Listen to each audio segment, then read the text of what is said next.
Hello my dear YouTube family members, ఎలా ఉన్నారు? అందరూ బాగున్నారా? హ్యాపీగా హెల్తీగా ఉండండి. ఎస్, నేను యూజ్ చేస్తున్న ఆయిల్ అయితే ఇదేనండి. నా జుట్టు పిలకలాగా, అంటే అలా కట్ చేయించుకున్నాను నేనే.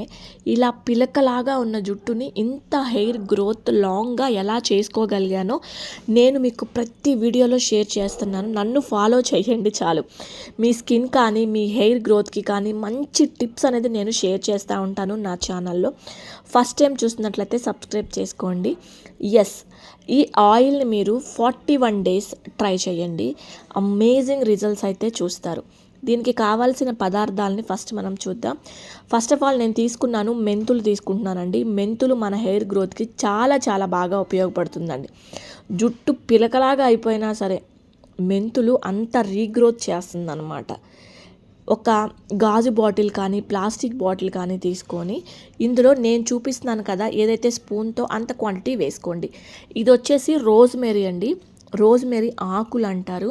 మీకు రోజ్మెరీ దొరక్కపోతే నాకు ఒకసారి అడగండి, లింక్స్ అనేది ప్రొవైడ్ చేస్తాను. ఆన్లైన్లో ఉంటాయి, పర్వాలేదు, చాలా తక్కువ కాస్ట్కే వస్తాయి అన్నమాట. సేమ్ ఇందాక మెంతులు ఎంత తీసుకుంటున్నానో ఈ రోజ్మెరీ కూడా అంతే తీసుకున్నానండి. తరువాత కలోంజీ సీడ్స్ అండి. కలోంజీ విత్తనాలు అంటారు. ఇవి మీకు ఆయుర్వేద షాప్స్లో దొరుకుతాయి అన్నమాట. మీ జుట్టు నల్లగా, ఒత్తుగా, షైనీగా, ఒక మంచి మ్యాజిక్ లాగా అయిపోతుంది అనమాట మీ హెయిర్. అంత బాగా ఉపయోగపడతాయి కలోంజీ సీడ్స్. ఆయుర్వేదంలో ఉంటాయి. అవి కూడా మాకు దొరకట్లేదు అక్క, ఆన్లైన్ లింక్స్ పెట్టండి అక్క అంటే ప్రొవైడ్ చేస్తాను చూడండి. సేమ్ క్వాంటిటీ అవి కూడా మెంతులు, నల్ల జీలకర్ర అంటారు కలోంజీని. కలోంజీ, మెంతులు, అలాగే రోజ్మెరీ. నెక్స్ట్ కరివేపాకు అండి. కొంచెం లేత కరివేపాకు, ఫ్రెష్గా ఉన్న కరివేపాకుని తీసుకోండి. ఇక్కడ నేను 3 రెమ్మలు తీసుకున్నాను కదా, అంతే వేసుకోండి ఇందులో కూడా. అండ్ మీకు ఒకటి చెప్తానండి, మీరు ఎంత క్వాంటిటీ అయితే తీసుకున్నారో అంత నిండుగా ఆయిల్ అనేది ఉండాలన్నమాట, గుర్తుపెట్టుకోండి. అండ్ ఇంకొకటి, ఈ ఆయిల్ ప్రిపరేషను ఒక 2 times వచ్చేంత వరకే ప్రిపేర్ చేసుకోండి. ఎక్కువ ప్రిపేర్ చేసుకుంటే మళ్ళీ స్మెల్ వస్తుంది, అది మీరు యూజ్ చేయరు, దాన్ని పక్కన పడేస్తారు. అలా కాకుండా నేను చెప్పినట్లుగా 2 timesకి మాత్రమే ప్రిపేర్ చేసుకోండి. అండ్ ఆయిల్ దగ్గరికి వచ్చేస్తే నేను స్వచ్ఛమైన గానుగల దగ్గర నుంచి తీయించుకున్నటువంటి కొబ్బరి నూనె. మీరు పారాషూట్ కానీ, వాటికా కానీ, ఇంకా బాదాం నూనె కానీ ఏది కూడా యూజ్ చేయొద్దు. మీరు యూజ్ చేసినా మీకు రిజల్ట్ రాదు, పక్కాగా చెప్తున్నాను. మీరు ఓన్గా ఇంట్లో కూడా కొబ్బరి నూనె తయారు చేసుకోవచ్చు. యూట్యూబ్లో బొచ్చుడు వీడియోస్ ఉన్నాయి, చూడండి. నిండుగా అని చెప్పాను కదా, ఇంత నిండుగా పోయాలి, మొత్తం అవంతా నిండాలన్నమాట. అవి నిండిన తర్వాత ఒక్కరోజు పక్కన పెట్టేసుకోండి, ఆ బాటిల్ని తీయద్దు. నెక్స్ట్ డే మార్నింగ్ ఇలా పొయ్యి మీద ఒక గిన్నె పెట్టుకొని సన్నని మంట మీదండి, సిమ్లో పెట్టుకోండి. నెక్స్ట్ డే ఇది సిమ్లో పెట్టుకొని చక్కగా అవి, మనకి కరివేపాకు ఎలా అంటే ఇలా పట్టుకుంటే తునిగిపోవాలన్నమాట.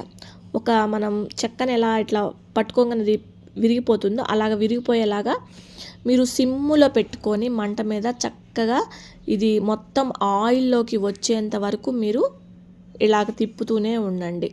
ఎంత జస్ట్ ఒక సెకండే అనమాట. అయిపోయిన తర్వాత దీన్ని ఏం చేస్తారంటే కొంచెం గోరువెచ్చగా ఉంచుకోండి. గోరువెచ్చగా ఉంచుకొని దీన్ని మీరు ఫిల్టర్ చేసేసుకోండి. ఇలాగా ఇక్కడ నేను వీడియోలో చూపిస్తున్నట్లు ఫిల్టర్ చేసుకోండి. ఆయిల్ అప్లికేషన్లో ఎప్పుడైనా గుర్తుపెట్టుకోండి, నూనె మనకి గోరువెచ్చగా ఉండాలి. అది కంపల్సరీ. అది మీ హెయిర్ గ్రోత్ రావాలంటే అది మ్యాండేటరీ అనమాట. తరువాత మీకు ఎవరన్నా అప్లై చేసే వాళ్ళు ఉంటే ఓకే, లేదంటే మీకు మీరుగానే లోతుకంతా వెళ్ళేలాగా, లోపలికి కుదుళ్ళకంతా వెళ్ళేలాగా అప్లై చేసుకోండి. అండ్ ఇంకొకటి, ఇవాళ మీరు కొబ్బరి నూనె రాసుకుంటే రేపు మార్నింగ్ హెడ్ బాత్ చేయండి. అంటే ఒక రోజంతా మీ తల మీద ఉండేలాగా చూసుకోండి. లేదు మేము ఉంచుకుంటామంటే 3 days ఉంచుకోండి, ఓకేనా? అండ్ ఇంకోటి ఏంటి కంపల్సరీ అంటే, హెయిర్ గ్రోత్ అవ్వాలి అంటే మసాజ్ మాత్రం కంపల్సరీగా ఉండాలి. మనకి రక్త ప్రసరణ అనేది చక్కగా జరగాలండి. ఎప్పుడైతే రక్త ప్రసరణ సక్రమంగా జరిగిందో అప్పుడే మన హెయిర్ గ్రోత్ అనేది బాగుంటుంది. మీరు చూసారు కదా నా పిలకని ఎలా ఉందో, ఇప్పుడు చూడండి ఎలా ఉందో. హెయిర్ చాలా లాంగే కాదండి, చాలా షైనీ, బ్లాక్నెస్ కూడా వచ్చింది బికాజ్ ఆఫ్ నేను యూజ్ చేసే ఈ ఆయిల్ అనమాట. బయట ఆయిల్స్ ఏది యూజ్ చేయొద్దు, ఇలా ఇంట్లో హోమ్ మేడ్గా తయారు చేసుకొని వాడండి. బాగా మసాజ్ చేయండి, బాగా రాసుకోండి, ఒక రోజంతా ఉంచి నెక్స్ట్ డే హెడ్ బాత్ చేయండి. చూసారా, గట్టిగా అయిపోద్ది జుట్టు అయితే, భలే ఉంటుంది పొడుగ్గా. హెయిర్ గ్రోత్ చాలా చక్కగా ఉంటుంది. మీరు కూడా ట్రై చేయండి. ఓకేనా? Thanks for watching my video. Take care. Bye.